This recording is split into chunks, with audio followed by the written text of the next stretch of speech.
গত বছরের তুলনায় এই বছর আমাদের দেশে একটু গরমটা একটু বেশি। সেই তুলনায় এত আহামরি চার্জার ফ্যানের কাস্টমার আছে, কিন্তু সব জায়গায় থেকে অনেক দূর থেকেও কাস্টমার আসে। বিভিন্ন জেলা থেকে আমাদের নারায়ণগঞ্জে এই মার্কেটে অনেক লোক আসে চার্জার ফ্যান নেওয়ার জন্যে।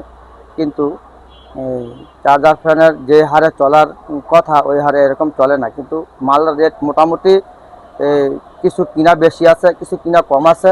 ওই কারণে আমরা নিজেরাও একটা বিবৃতিতে পড়ে গেছি।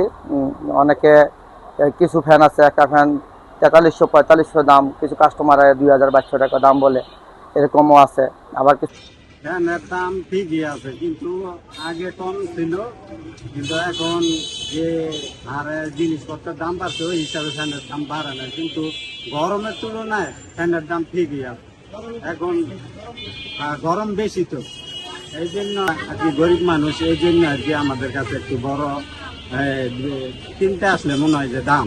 কিন্তু আমরা যে কিনে যে এই ফ্যানগুলি 800-700, যে এই ফ্যানগুলি ভালো সার্ভিস দেয়, এই ফ্যানগুলি ভালো কারণে বর্তমান ফ্যানের দাম অনেক বেশি। অতিরিক্ত গরম ফেলানোর কারণে এরা এরকম ফ্যানের দাম বেশি। হ্যাঁ, বিগত বছর থেকে এখন অনেকটাই ফ্যানের দাম বেশি।